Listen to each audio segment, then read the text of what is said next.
In the beginning, there was form hidden in silence, a single circle, the seed of a geometry that would echo across civilizations.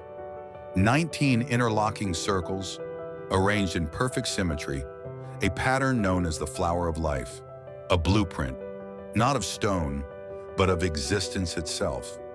Its geometry is said to encode the underlying mathematical order of the universe, the silent language through which creation speaks. This symbol is more than an image. It is a map of interconnectedness.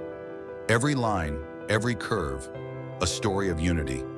Across millennia, mystics, builders, and philosophers gazed upon this shape and saw divinity in its design. This is not myth alone. It is geometry etched into the fabric of time. The pattern whispers of creation itself, a code that repeats in stars, rivers, and the quiet rhythm of breath.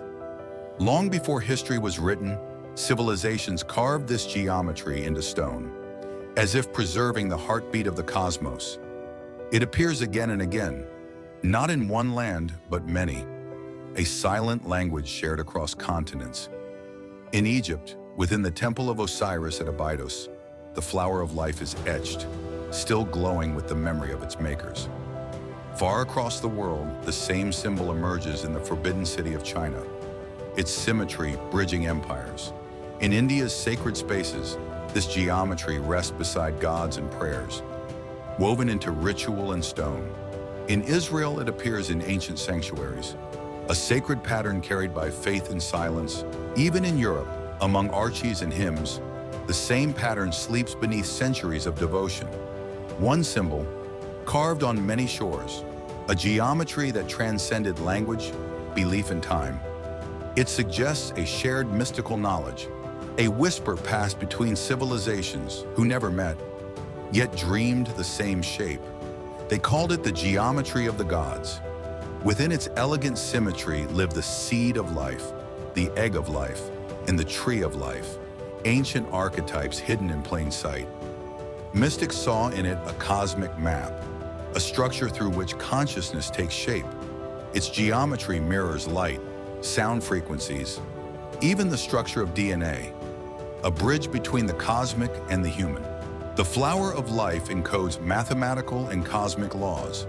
It reflects the phi ratio, the golden proportion of natural design. Within its curves lies the Fibonacci sequence, the rhythm of growth echoed in shells, galaxies, and human form. It gives rise to the Platonic solids, the foundation stones of sacred geometry. The flower resonates like music. Its form mirrors harmonic frequencies, where matter dances to invisible tones. Harmonic resonance, the way energy organizes itself. Water reveals the geometry long before words could name it. Its ratios became the silent architects of temples, monuments, and altars. Each layer unfolds like an infinite mirror. Structure within structure, order within order. Mathematics and mysticism were once one.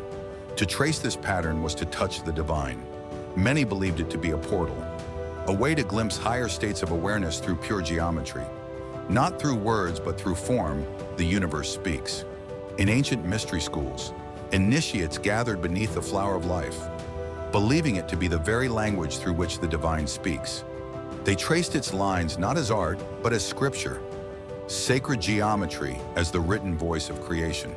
The pattern stood at the center of their temples, a living map between heaven and earth. To breathe within its lines was to align with the pulse of the cosmos itself. Its form mirrors frequencies, as if sound itself could become shape. They believed creation began not with words, but with geometry spoken in light. In these chambers, symbols replaced language. Geometry became the tongue of the gods, the structure of the cosmos, the sacred code of consciousness, all whispered through the same pattern. For them, to understand the flower was to understand the architecture of reality itself, a language older than time, silent, precise, divine. In Egypt, it was called the flower of Ra, a symbol of eternal creation carved into sacred walls, a reminder that life itself flows from the source, ordered, radiant, divine. In Kabbalistic teachings, the flower entwines with the tree of life, one geometry echoing another. This was no coincidence. Mystics saw the pattern as the skeletal structure of creation. In Eastern mysticism, its geometry mirrors the chakra systems and cosmic mandalas, the inner universe reflected in form. From Cairo to Tibet, the same geometry echoed through faith, ritual, and vision. Today, the flower of life lives on, not carved in stone, but projected within breath, stillness, and sound. Architects draw upon its proportions, echoing ancient harmony through modern design. In sound healing, its geometry reveals itself again, in vibration, in resonance, in light. Even in the language of modern science, echoes of the pattern appear, as if the universe never stopped whispering. More than symbol, it is a bridge between what we can touch and what we can only feel. A geometry older than language, a pattern older than memory, the flower of life, a timeless code, a whisper between the divine and the material, a map of creation itself,